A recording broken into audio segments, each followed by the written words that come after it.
Welcome to HIV The Morning After. I'm Dan Hall. I'm a documentary producer and director. I've spent my entire adult life watching ignorance and prejudice play out around HIV. And frankly, I'm tired of it. And I'm sure many of you are too. This podcast is an attempt to do something about that. Not through lectures or statistics, but by doing what I do best. Interviewing people and letting them tell their own stories. Real voices, lived experiences, no bullshit. These conversations matter, and if you think so too, please rate, review, and share HIV The Morning After. I can make these episodes, but I can't make people listen to them or find them on their algorithms. That bit's down to you. You can reach me at hivthemorningafter@gmail.com. Right then, let's get started.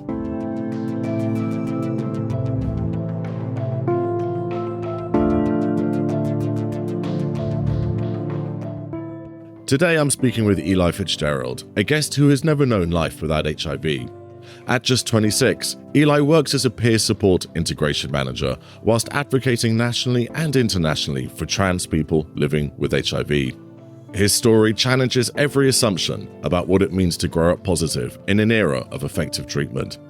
At the same time, he's navigating the compound marginalization of being both trans and HIV positive in systems that barely acknowledge he even exists. Eli, it's fantastic to have you. Welcome to the show.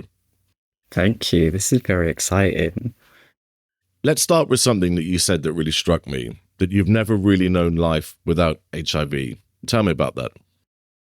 I think just because of my age, because I've sort of always have had HIV. I don't know any different. There's no necessarily before or after I am HIV positive. Like I just am.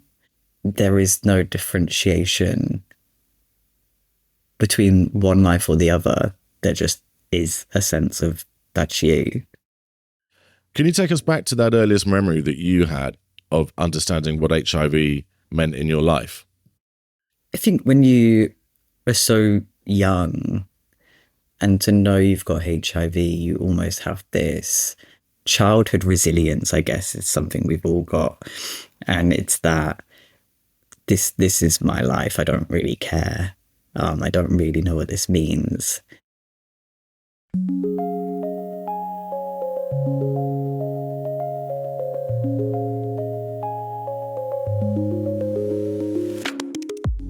And then you get a little bit older and you start to know that actually this diagnosis, this thing is so much bigger than that childhood innocence of, well, it's just a diagnosis. And you start to conceptualize the ideas that, you know, you'd hear on sort of in the school playground or whatever, where people would make jokes, oh, don't drink that cup's got AIDS. The moment it hits you is when you start hearing your friends make jokes about something they don't understand. So it sounds like a lot of this is occurring outside of the home space. What kind of support were you getting from adults in those sort of outside of home spaces? So things like schools or within health. I never told any schools. That just sort of it was just a secret. You just kept a secret. You keep going with the secret. That secret is a secret that stays completely hidden. But in terms of healthcare, I had this lovely team. I still have a lovely team who would happily answer any question I had, who reminded me that I was basically no different to anyone else, who, as much as it was odd being that one kid who in secondary school would have to miss school trips and stuff like that because I had hospital appointments, they always made those appointments fun, even if I was really grumpy. They become your family.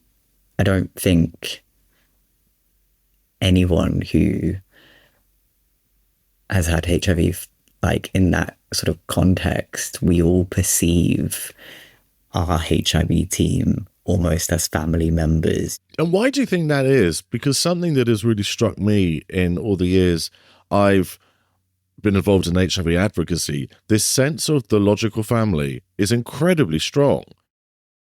I think it's that whole thing of the deep-rooted understanding of the systems that are held against us do not exist in those spaces because they work so hard to ensure that you feel as loved as you can. And the one thing about HIV and how HIV is perceived in society is that we are othered, we are not to be loved. And to be surrounded by people who love you, not in spite of your HIV, but because of your HIV, gives you that solid foundation of trust, of connection. But of course, you have multiple intersectionalities of potential isolation because you also are a trans man. I came out as a trans man quite young. I must have been about 15, 16. So it's been a while. And it was sort of in the era of like, I'm going to normalize this. Like, this isn't that big of a problem. This is me. I'll just stick it out. And then obviously in the UK, at least, waiting lists for any gender-affirming care is, I think when I first got referred, I was looking at a waiting list of about 6 to 7 years. So I just remember being kind of like, this is not normal, but maybe this is what everyone goes through. And then the isolation of not having any role models, not having anyone I can look up to be like, yeah, they've been through this too. This is something that I hear a lot of, that people talk about the importance of role models. Why are role models important? They kind of give you that hope that like there's a future, that you will be okay. And without a role model, without someone to almost guide you, you end up in that isolation cycle that it's just me, I'm the only person going through this. And it really knocks your self-confidence.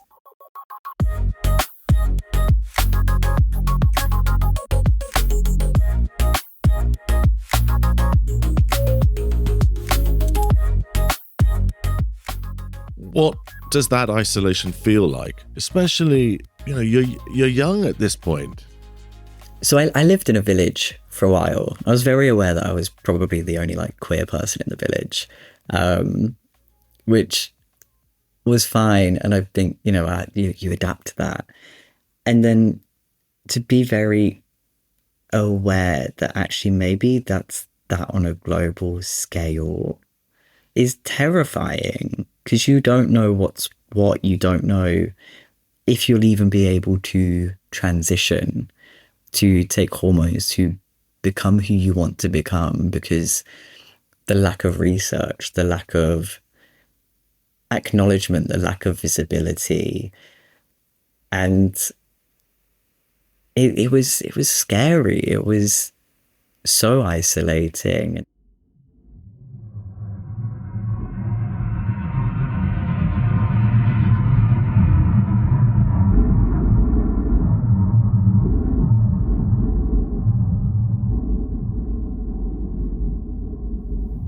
I think for me, treatment from like memory was 7 pills a day. No, 11 pills a day. It was like 7 in the morning and something at night, or vice versa. It was something in the morning. Yeah, morning, night.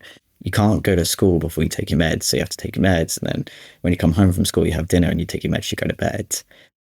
But I eventually went down to 3 pills a day. And I remember that was life-changing. It was like, just take these pills at nighttime. You can wake up when you want. I sort of oddly fell in love with those pills. Even now, I'm like, I kind of miss them. They were my like certainty.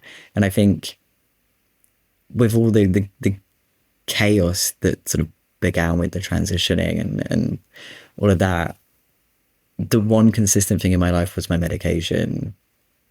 And then because of that, it was the one thing I had control over. I remember being in Liverpool on the day you found out, well, it was in the news that people with HIV can expect to live a normal life expectancy. And I remember that was crazy. And thinking, okay, well, we're going to be fine. So how do you think it had been for you living your life up to that point, thinking that you weren't going to live life to a normal life expectancy? What was the burden of that worry like? I guess you just sort of normalize it. It was one of those things of life might be shorter, but I've still got things to do. Like nothing really changes in that sense. Like, you know, still had average day-to-day things, go to school, go home, watch TV, eat dinner, XYZ. At this point, I must have been about 16, 17. I was like, you're going to need to find a job. And you're going to need to stick a job out. And you're going to have to then navigate having HIV and having a job and going to hospital appointments, because that's not going to change. And obviously at this point, appointment-wise, it was sort of every 3 months. So how do you tell an employer without telling them that you have HIV and navigating that?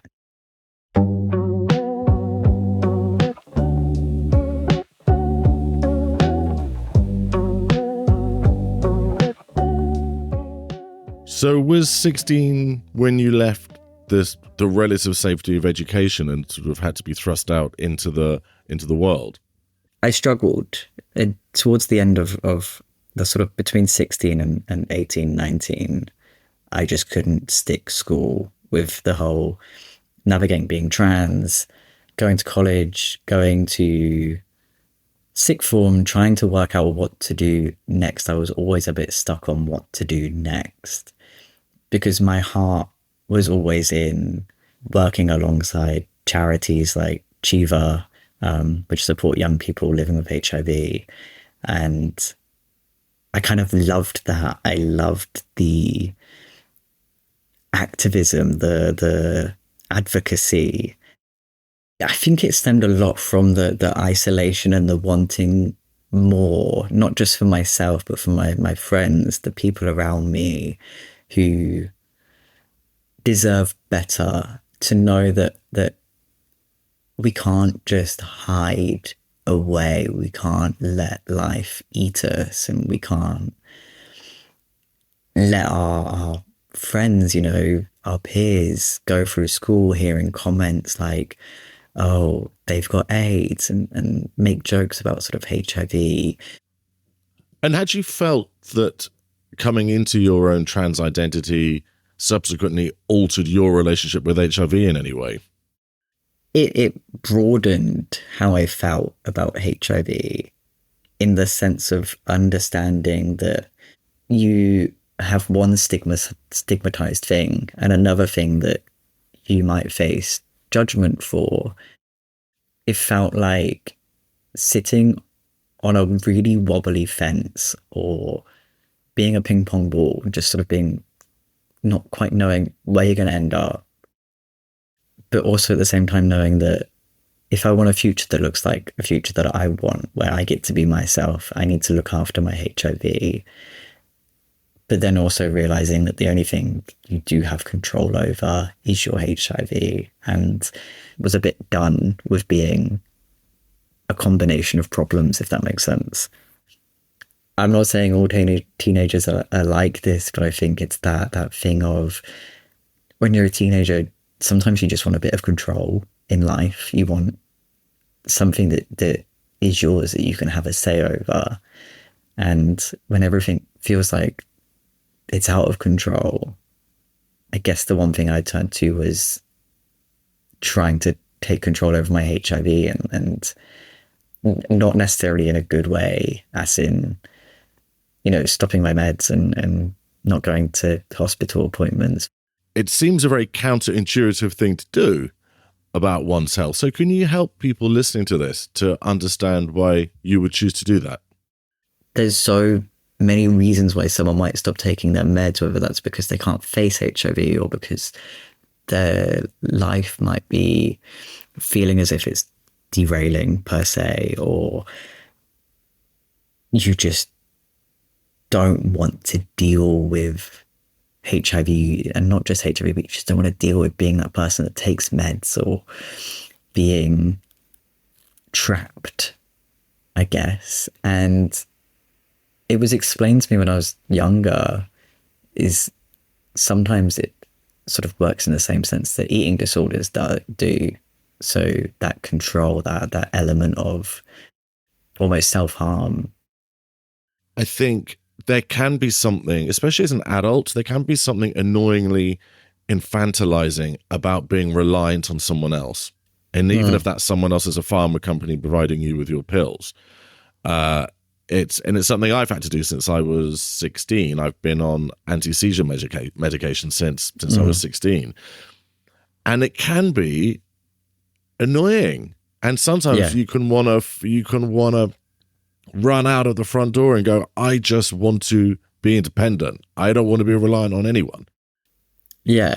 And I think, about my lovely doctors have explained it to me similarly, using examples like anti-seizure medication and diabetes. It's, if you're young, especially teenagers, and you are being told you have to take something for the rest of your life, often you just have a moment that you go, I don't want to, I don't want this. This isn't, and you look at your peers and you think, you're all just having fun, but I have to make sure I've got these medicines on me and I have to hide them so you don't know what they are.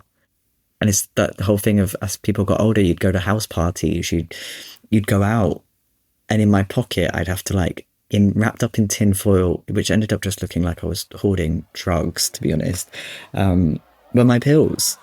And you'd have to sneak off to a toilet to take them, so no one knew.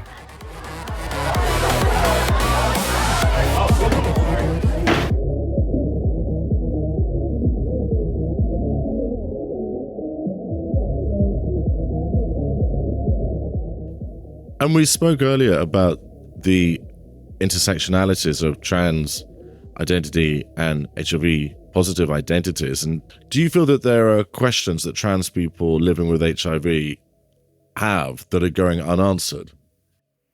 There's definitely questions. I think some of the most common ones that come to mind are, will I be okay? Will I be allowed to have surgeries? Will I be able to take my hormones?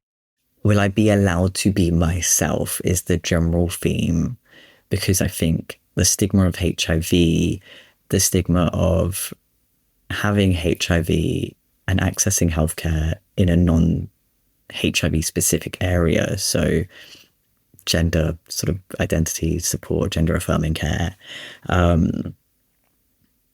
they're not necessarily the most HIV informed or HIV trained. And it's those fears of, I want to be myself so badly, I want to live my life as who I am. Will HIV take that away from any of it? Will HIV stop me from reaching my goals? But I imagine in a world where there is that much concern and fear about isolation, you're one of the lucky people who has the type of personality that just damn goes ahead and does it anyway. But I imagine organizations like Clinic U must be hugely valuable to people, hugely valuable. Clinic U are wonderful, and it's the holistic trans sexual health, well-being support that they offer, because it's one of those places that will make you feel seen. They understand, they will listen. And I think actually that's so important when you're trans and you're living with HIV, to have people who will have your back without fear of discrimination or judgment. And of course, I'll put links to Clinic U in the show notes for this. I just remember when I was feeling more vulnerable in the younger years of my life, organizations such as these were so important for whatever they cover, because there's something about, it's getting back to what we were speaking to earlier about logical families. There's something about going into these safe spaces that is so energizing. I think it's that acceptance, the space to breathe. You know, when you're told that people aren't going to accept you, because that is what ultimately we're told, or what society implies, and to go into a space where you can breathe, it's lovely. And also, not just people not accepting you, but professional medical spaces not accepting you. Because you'd said in your notes that you were told that trans people are unappealing to funders. Yeah, I was told that. And you know what? It was absolutely disrespectful. I am still fuming about this. The change in tone. The UK wise, we've always struggled to report on the actual numbers of trans people living with HIV. The NHS systems aren't built to show that data effectively. When you say not built to show it effectively, how do you mean? For example, I changed my gender with my GP years ago. Pretty simple, but I had to get a new GP account. I had to have a new NHS number.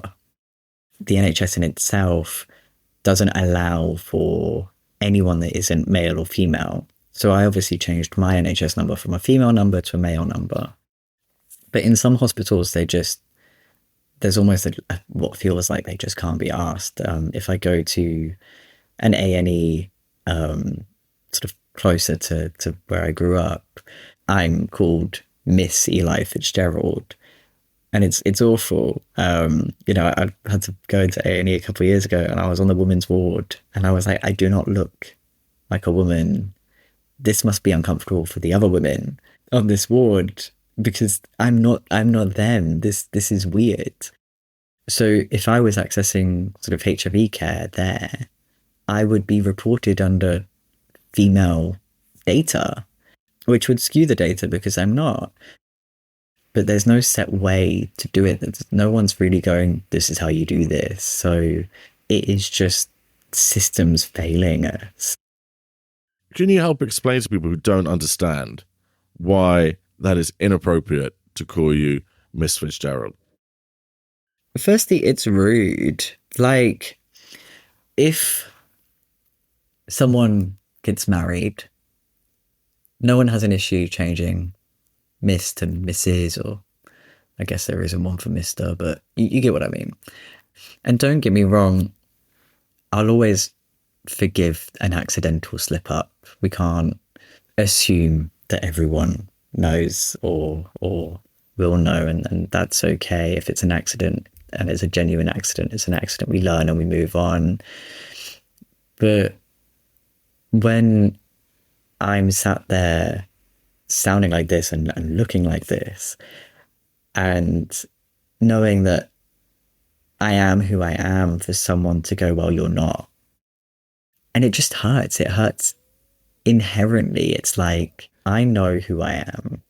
I've put a lot of effort into who I am. I'm not trying to lie to anyone or hide any part of who I am. But the one thing we all expect from each other is respect.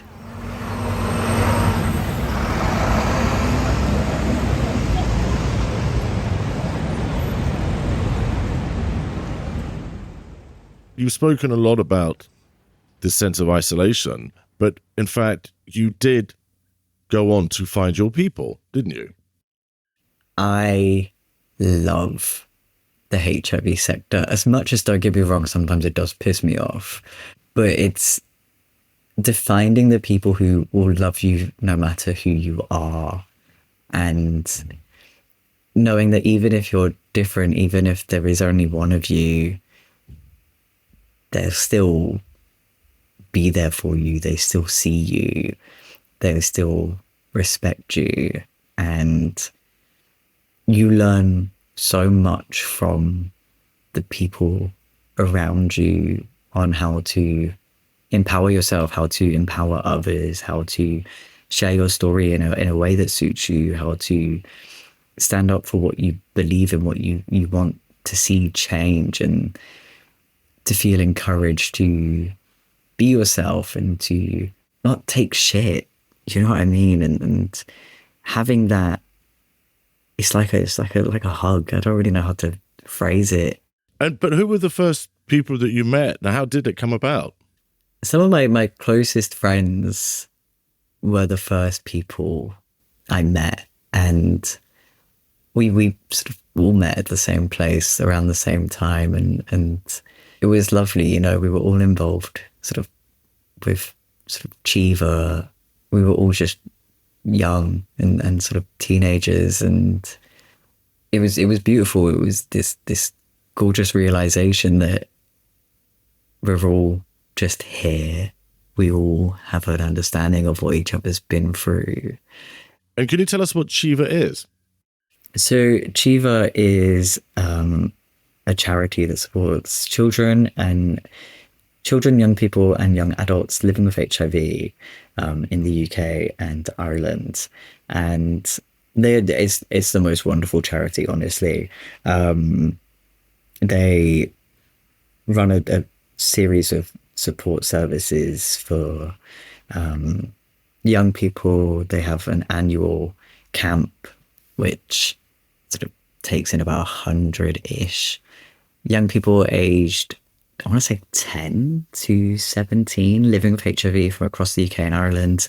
They bring them together. It's gorgeous. And as well as offering services for those over 18 who, you know, they've got a range of services like Blueprint, which I think supports people transitioning into adulthood, as well as local groups, and Art is Key, which is a lovely artistic program. Now, you've done yourself a lot of national and international advocacy. Has there ever been a moment where you felt, oh my goodness, I'm making actual change here? I think sometimes yes, and sometimes no. I'm someone who, I've always struggled with my own confidence a little bit,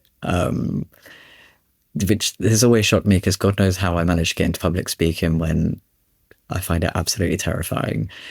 But some of the biggest change is actually supporting people to understand that HIV doesn't define them, and seeing that change in people on a smaller scale.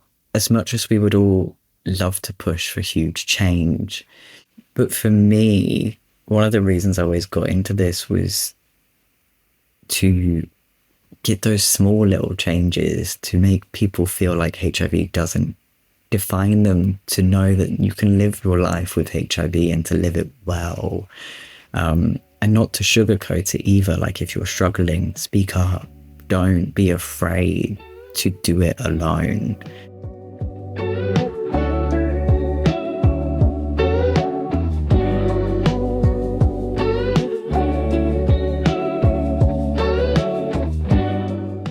We're in the mid-2020s now.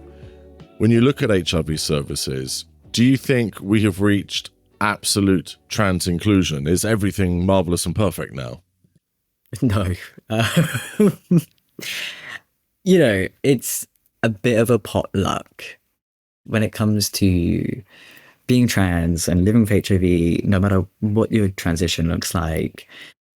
I'd say the issue is more access to trans services. Most HIV clinicians want to know more. There is a lack of knowledge around trans people living with HIV, I think globally, to be honest. And I think because of that, often it's this sort of in-between zone of, well, we don't really know what to do, but we want to support you, we want to help you, we want you to be yourself. And they do want to help, but they don't know what to do. There's no real system in place to go, this is the guidance, this is what you can do. So if you were to prioritize one change, what do you think it would be? In order for us to genuinely reach these goals that we set out for ourselves, so, you know, to end HIV transmissions by 2030, We need full integration of gender affirming care in HIV care, because if you are trans and you can't access hormones, you can't access surgery because of the wait list, because of the barriers, because of everything that's put up there to put there to stop us from being ourselves, are you going to want to live a life where you can't be you? No. Are you going to put the effort in to see a future that might not be the future that you want because of these barriers? No. And there's studies done where trans people living with HIV who have access to gender affirming care are more likely to stay on medication. They are more likely to remain undetectable.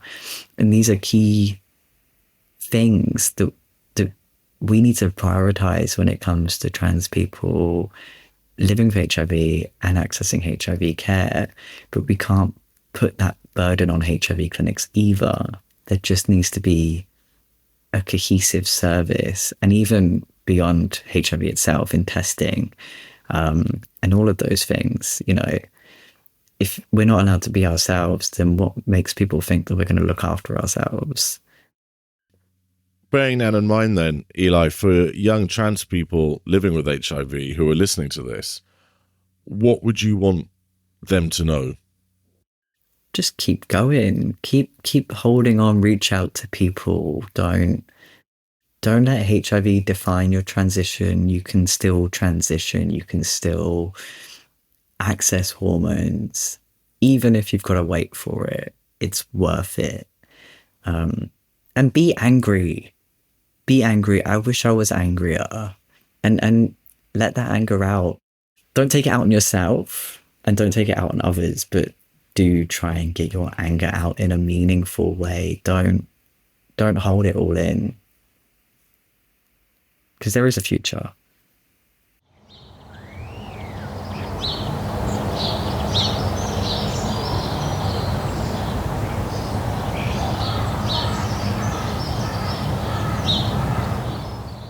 So, Eli, we're coming towards the end of the program now, and this is the point at which I take us to the memorial garden of the London Lighthouse, where many ashes have been scattered of those who died there. Do you have somebody that you would like us to remember with you? You know what? Let's go for Lou Sullivan. He was a trans man in America who doctors basically told him, you can't be a gay trans man. They wouldn't allow him to transition. And he has this wonderful quote that says, they told me I couldn't be a gay man, but now it looks as though I'm going to die one. And the work he did around, for not just trans communities and not just people living with HIV, but combined for both, it's a beautiful thing. I don't know how to describe it, but he kind of makes me speechless in that sense. His openness to want to make change, to make life easier, to acknowledge that you can just be you and you should be allowed to be you. And, you know, if you ever want to know more about him, his diaries are around. He wrote diaries all the way up until his death, and it is just this sexy, brilliant, sometimes a little bit confusing, but, you know. Aren't we all? Yeah, and he was the first thing that got me through the isolation, and to know that there he was.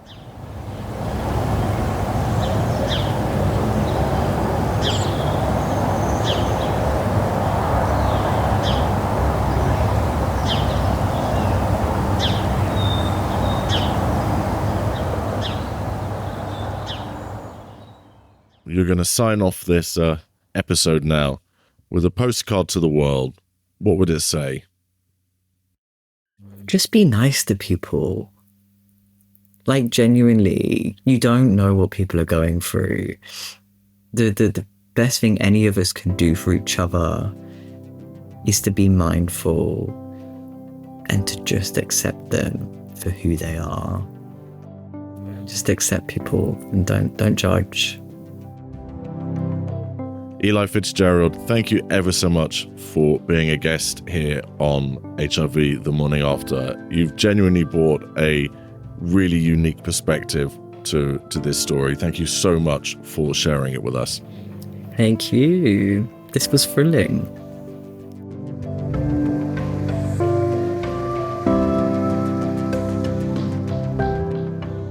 If you were moved or informed by what you heard today, please help spread the word. Subscribe to HIV The Morning After and leave a rating and a review. It makes a huge difference in helping others to find it. Your support helps to amplify these experiences.